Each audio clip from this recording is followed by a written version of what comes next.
Assalamualaikum warahmatullahi wabarakatuh. Salam sejahtera untuk kita semuanya. Selamat datang untuk rekan-rekan semuanya yang saya banggakan dimanapun Anda berada. Semoga kita selalu dalam keadaan sehat walafiat dan selalu dalam lindungan Allah Subhanahu wa Ta'ala. Selamat datang di ruang belajar untuk program studi akuntansi pada mata kuliah Sistem Informasi Akuntansi atau SIA. Pada topik kali ini, saya akan menjelaskan terkait dengan di metodologi pengembangan sistem informasi akuntansi. Jadi, bagaimana sih mengembangkan sebuah sistem informasi akuntansi itu? Karena kita itu belajar untuk sistem informasi akuntansi. Bagaimana membangun sebuah sistem informasi akuntansi itu? Jadi, kalau kemarin kita sudah belajar, sistem itu merupakan komponen-komponen ya yang saling terkait ya untuk tujuan tertentu ya. Lalu kali ini adalah bagaimana untuk mengembangkan sebuah sistem informasi akuntansi. Maka dari itu, jadi agenda kita ya, jadi saya akan menjelaskan yang pertama terkait dengan di unsur dari sistem akuntansi itu. Itu yang pertama. Apa saja sih unsur yang terlibat di dalam atau yang ada di dalam sistem akuntansi?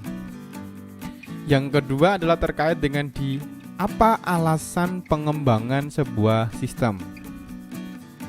Ya. Jadi sistem itu dikembangkan alasannya apa? Nah, jadi nanti ada beberapa alasan yang dimungkinkan ya sebuah instansi, lembaga, ya sebuah entitas itu mengembangkan sebuah sistem. Dalam pengembangan sistem, itu tidak lepas yang namanya sebuah analisis sistem. Jadi, analisis sistem ini diperlukan dalam rangka apa? Jadi, kalau memang sistemnya sudah ada atau mau dikembangkan, berarti apa sih kekurangannya? Apa yang sudah bisa dicukupi dengan sistem-sistem yang sudah ada? Kemudian yang selanjutnya adalah di ruang lingkup untuk sistem informasi akuntansi. Sebelum saya menjelaskan, jadi di dalam kaitannya di unsur dari sebuah sistem akuntansi. Jadi mungkin perlu Anda jawab ya beberapa pertanyaan ini terlebih dahulu. Menurut saudara, apa saja unsur dari sistem akuntansi? Di pertemuan sebelumnya kita sudah berbicara, sudah belajar terkait dengan di sistem itu sendiri dan sistem akuntansi. Lalu apa saja sih unsur dari sistem akuntansi itu? Silakan dijawab. Yang kedua, mengapa kita perlu untuk mengembangkan sebuah sistem? Atau mengapa perlu pengembangan sistem? Untuk apa misalnya untuk mengembangkan sebuah sistem? Dan pertanyaan yang ketiga adalah apa tahapan dalam analisis sistem? Kegiatan apa yang perlu dilakukan jadi untuk menganalisis sistem? Karena apa? Di capaian pembelajaran ini, jadi yang pertama adalah Anda mampu ya mengembangkan atau dan memahami metodologi dalam pengembangan sistem informasi akuntansi. Untuk itu, silakan coba Anda jawab. Selanjutnya, jadi terkait dengan di unsur sistem. Ya. Apa saja unsur dari sistem itu dalam topik metodologi pengembangan sistem akuntansi? Jadi unsur dari sebuah sistem, terutama di sistem akuntansi, ya unsur dari sistem akuntansi itu, jadi yang membentuk sebuah sistem akuntansi itu, karena kemarin itu ada penjelasan sebuah definisi kaitan dengan di sistem akuntansi itu adalah organisasi formulir, ya organisasi formulir. Maka otomatis unsur dari sebuah sistem itu yang pertama adalah formulir, blanko. Jadi formulir seperti apa yang dibutuhkan? Ya, formulir. Jadi yang kedua adalah di jurnal. Jadi jurnalnya itu nanti bentuknya seperti apa. Jadi ada yang mengembangkan kaitan dengan sistem itu, jurnalnya itu jurnal khusus. Ada yang mungkin langsung semuanya di jurnal umum ya, itu di unsur-unsur sistem. Kemudian karena di dalam sistem akuntansi itu adalah proses ya, mengidentifikasi, kemudian sampai merekap, sampai dengan menyusun laporan keuangan, maka ada yang namanya unsur dari sistem akuntansi itu ada di buku besar. Buku besar ini menampung ya, meringkas aktivitas yang dilakukan di jurnal. Kalau jurnal itu seluruh transaksinya itu nanti ada, kemudian diringkas dalam sebuah buku besar. Dan juga yang keempat adalah buku pembantu. Dan yang terakhir adalah di laporan. Itu adalah 5 unsur di dalam sistem akuntansi. Jadi diingat, unsur dari sistem akuntansi itu ada 5 minimal.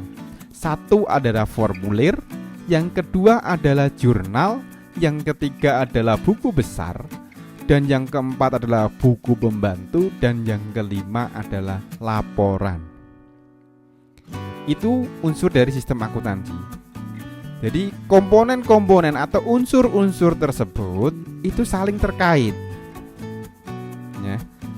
Jadi jurnal itu butuh sebuah formulir, buku besar itu butuh sebuah jurnal, buku pembantu juga butuh sebuah jurnal, laporan itu juga butuh buku besar. Itu saling terkait. Jadi unsur sistem akuntansi itu kan dalam rangka atau aktivitas atau organisasi formulir dalam rangka menyediakan sebuah laporan keuangan. Jadi makanya ada formulirnya, bentuknya seperti apa, kemudian dari formulir tersebut ya, kemudian aktivitas jurnalnya. Jurnal itu kan pencatatan, catatnya seperti apa. Buku besar itu kan peringkasan, meringkasnya bagaimana. Kemudian buku pembantu dan laporan.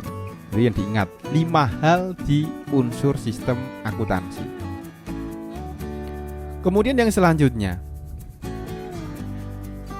bagaimana sih metodologi pengembangan sistem itu? Kalau tadi berawal kita berbicara, kita belajar untuk di unsur dari sistem akuntansi. Yang selanjutnya adalah lalu bagaimana metodologi pengembangan sistem itu?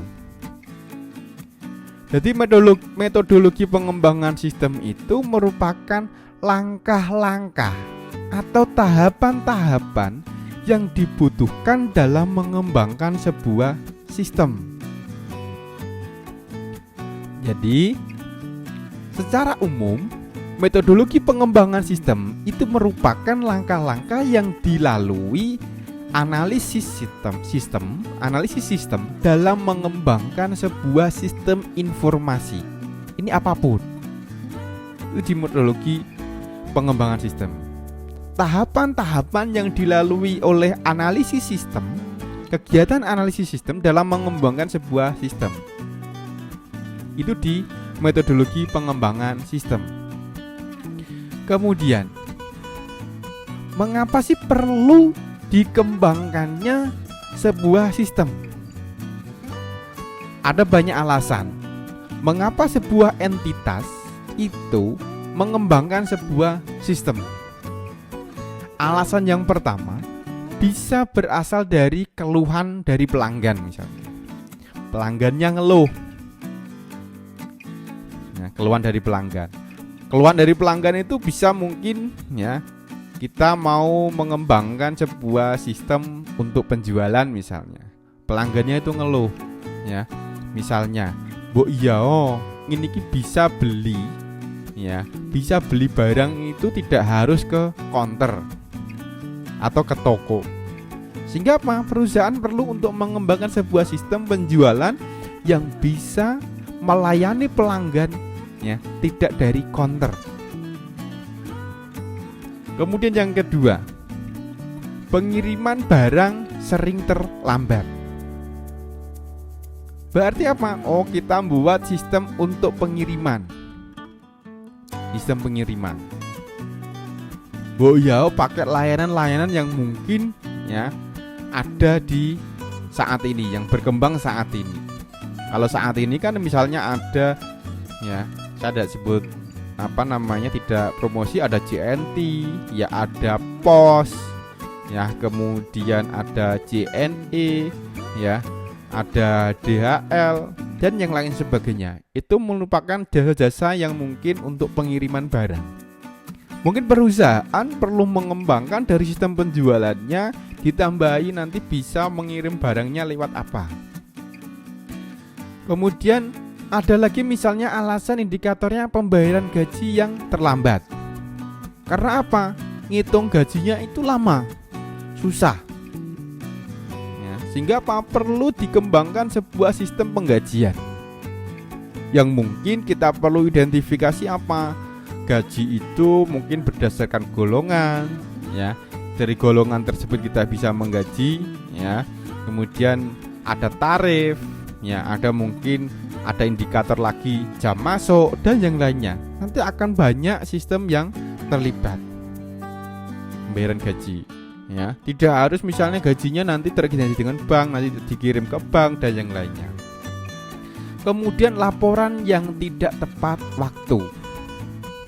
Misalnya apa? Jadi karena mungkin ya kita belum ada sebuah sistem yang menjamin ketepatan sebuah laporan, entah itu misalnya manual maupun pakai aplikasi yang mendukung, ya.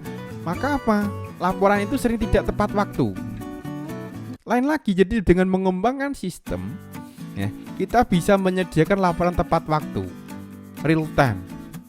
Perusahaan misalnya perusahaan dagang menjual, kan itu langsung. Pendapatan penjualannya hari ini berapa? Ya, tidak misalnya pendapatan penjualan hari ini berapa, besok baru bisa disampaikan. Kalau ada sistem yang terbangun dengan baik, maka bisa langsung cepat informasinya. Isi laporan yang sering salah, karena tadi belum terbangunnya sebuah sistem, kemungkinan ya isi laporan itu kan salah. Seharusnya ada transaksi yang mungkin belum dicatat, atau mungkin nyatatnya double dan yang lainnya. Walaupun di dalam sistem itu juga memungkinkan itu, tapi kemungkinan itu kan akan diminimalisasi, diminimalisir, dikurangi.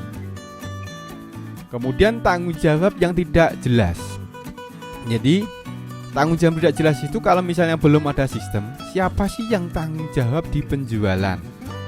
Siapa yang tanggung jawab untuk mengeluarkan kas?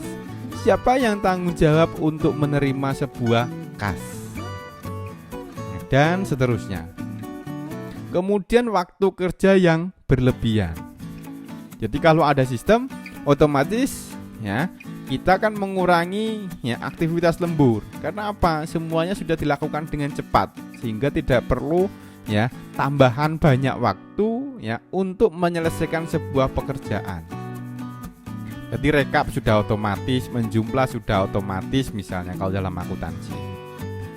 Ya. Terus kemudian ketidakberesan kas ya ini. Jadi owner sebuah entitas biasanya paling sering tanya, kas saya hari ini berapa, masih berapa di perusahaan. Kan itu. Jadi dengan adanya sistem, kalau semua transaksi itu dilakukan dengan sistem yang baik, yang saling terhubung, terintegrasi, terorganisasi, maka akan cepat, real time. Kas saya hari ini pada jam sekian itu masih sekian. Produktivitas ya tenaga kerja yang rendah.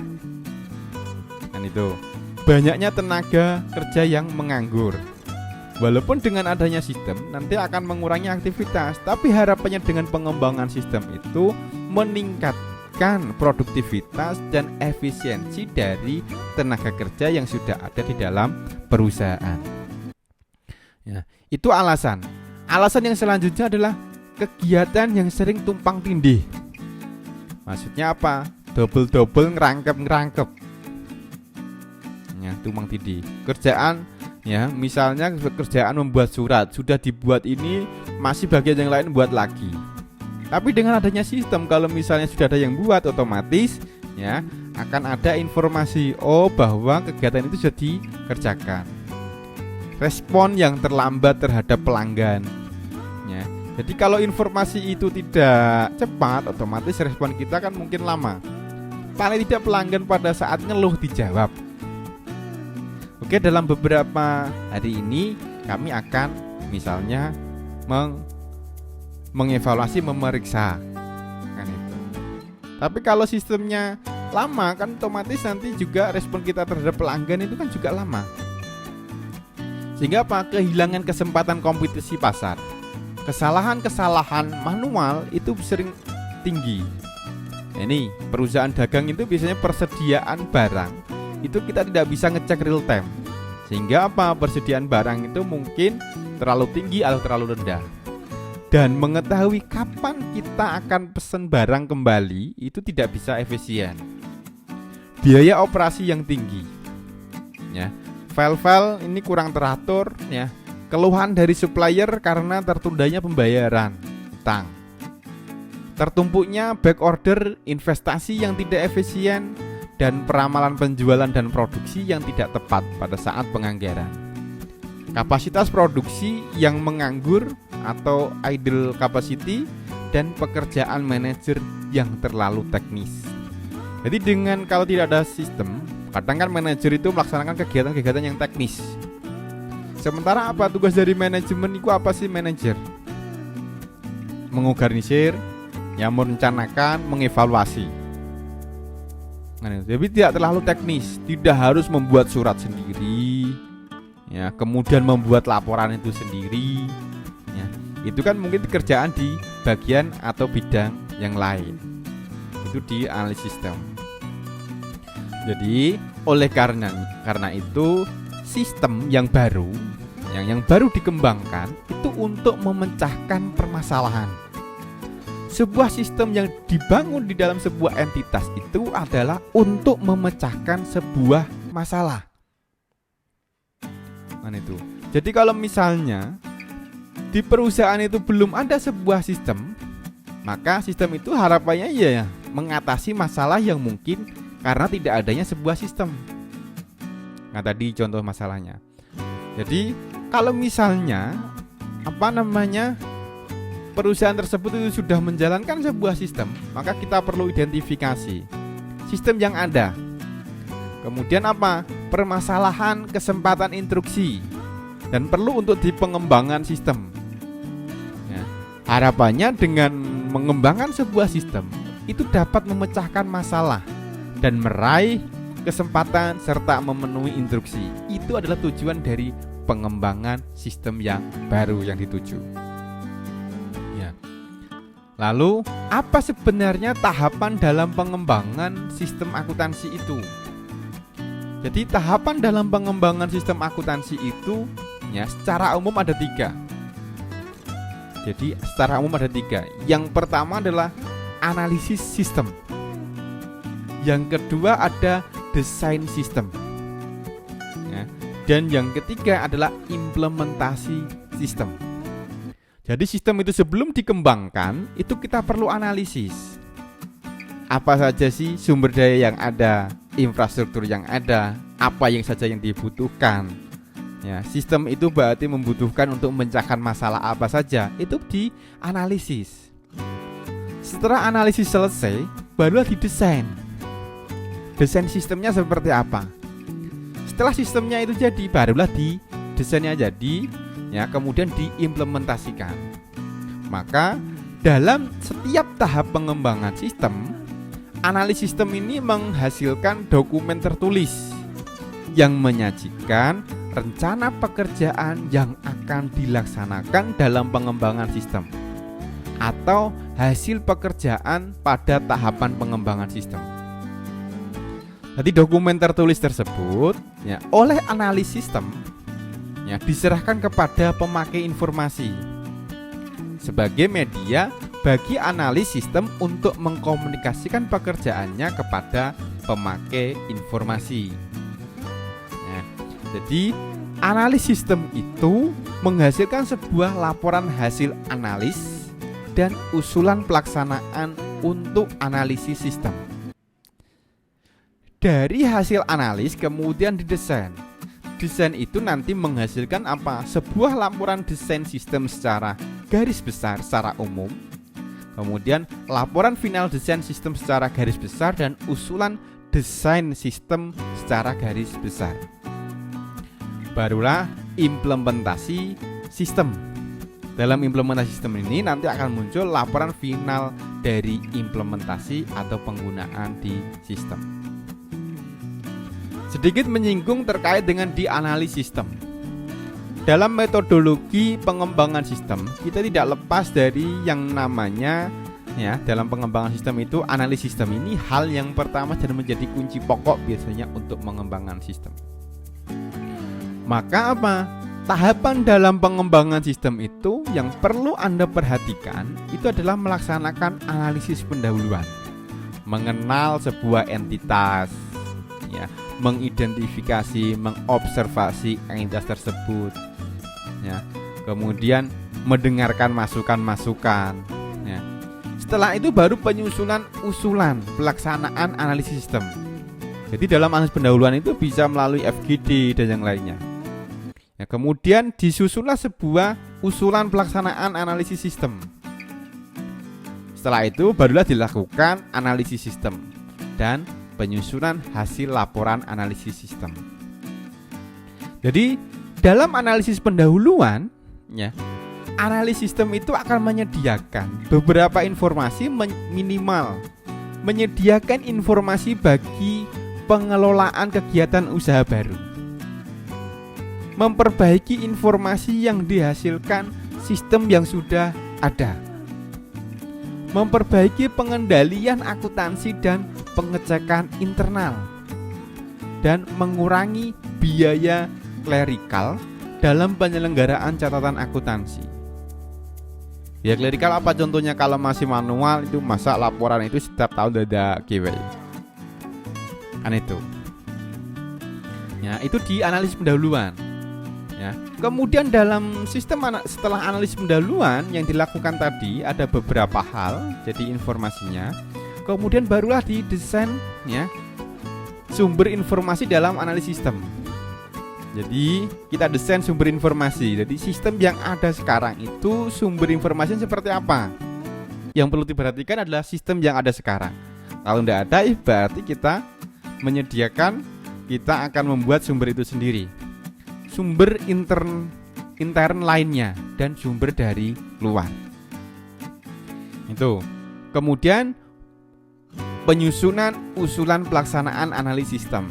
Jadi dalam penyusunan usulan pelaksanaan analisis sistem itu paling tidak mencakup alasan ringkas mengapa dilakukan sebuah pengembangan sistem, kinerja yang diharapkan, kemudian ada batasan, ada identifikasi informasi dan identifikasi potensi serta kejadian. Itu dalam penyusunan usulan pelaksanaan analisis sistem. Selain itu, pelaksanaan analisis sistem juga mencakup analisis laporan yang dihasilkan sistem sekarang, menganalisis transaksi yang dilakukan sekarang, mempelajari catatan pertama dan mempelajari catatan terakhir sistem yang sekarang. Karena apa? Analisis sistem ini nantinya akan memiliki manfaat yang pertama adalah efektivitas sistem akuntansi sekarang. Yang kedua adalah ide rancangan. Apa ide di rancangan yang nanti akan dikembangkan? Identifikasi sumber daya, pengetahuan yang digabung atau yang dikonversi, dan juga yang terakhir adalah sebagai titik awal. Ini loh istilahnya baseline. Kita sampai saat ini itu memiliki seperti ini. Kita akan mulai, nanti akan bedakan. Kemudian bagaimana untuk mengumpulkan sebuah informasi? Jadi teknik pengumpulan informasi itu bisa dilakukan dengan berbagai cara. Wawancara, bisa menggunakan kuesioner, bisa dengan FGD, bisa dengan pengamatan, bisa dengan pengambilan sampel. Jadi kepada apa pemakai? Jadi sebuah entitas itu kan pasti sumber dayanya tidak hanya satu. Kita bisa observasi, kita bisa wawancara dengan sumber daya yang tergabung di situ. Kemudian setelah analisis sistem, ya, jadi pelaksanaan ini penyusunan, kemudian sistem itu barulah didesain. Desain di sini adalah proses penerjemahan kebutuhan pemakai informasi ke dalam alternatif rancangan sistem. Apa saja sih kebutuhan informasi, ya, yang dibutuhkan oleh pemakai dirancang dalam sebuah sistem. Maka tahapan di dalam desain sistem itu ada desain secara garis besar, kemudian penyusunan usulan desain, evaluasi dari desain, laporan garis besar dan desain rinci, serta laporan rinci dari desain sebuah sistem itu sendiri. Jadi desain sistem secara garis besar itu berisi informasi yang diperlukan, luasan dari sistem dan sumber daya yang dimiliki. Kemudian yang terakhir adalah di implementasi sistem. Jadi implementasi sistem di sini adalah pendidikan, pelatihan pada pemakai informasi, koordinasi teknis, ya, yang akan menjalankan sistem, serta pengujian sistem dan pengubahan yang dilakukan. Itu diimplementasi. Sistem yang sudah kita bangun, kita kembangkan, diimplementasikan. Tapi untuk mengimplementasikan itu, kita perlu memberitahu, transfer knowledge, transfer informasi kepada pemakai sistem tersebut. Itu penting. Sehingga apa? Kalau misalnya kita membangun sebuah sistem aplikasi akuntansi, pemakainya itu bagian penjualan itu misalnya modul yang digunakan apa saja sih? Nanti caranya bagaimana? Kalau ada masalah, itu apa yang perlu dilakukan? Apa yang perlu dicek? Sebagai accounting, ya, itu nanti apa saja kerjanya di dalam sistem tersebut, di dalam prosedur itu dalam implementasi. Maka dalam implementasi itu tidak menutup kemungkinan adanya masukan-masukan, adanya yang nanti misalnya perubahan. Kalau dalam analisis itu misalnya kita menemukan bisnis proses, jadi untuk menjurnal misalnya penjualan itu ya harus melalui misalnya PO, ya. Jadi ada order, kemudian dibuatkan faktur, ya, kemudian barulah transaksi penjualan muncul piutang, baru itu catat. Kapan sih transaksi tersebut mulai dicatat? Kan gitu. Apakah pada saat PO itu sudah dicatat atau belum? Nah, kalau misalnya dalam desain sistem, thermal system itu sudah dicatat misalnya, berarti dalam implementasinya loh, ini ya belum, karena dia baru PO, belum tentu misalnya dia jadi. Oh, makanya pencatatannya nanti. Ya. Kalau misalnya pre-order itu belum masuk di misalnya pencatatan, hanya masuk database pelanggan misalnya, pelanggan yang order.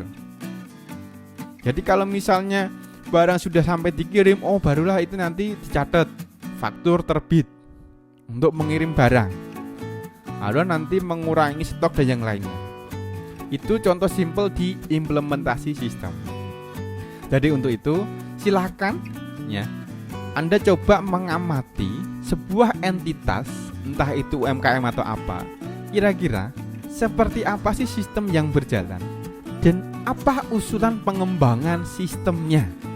Silakan cari ide, lakukan observasi coba di lingkungan, ya, di sekitar Anda, ya, dan kita akan bahas di pertemuan, ya, selanjutnya. Kira-kira gambarannya seperti apa? Baik, itu saja, ya.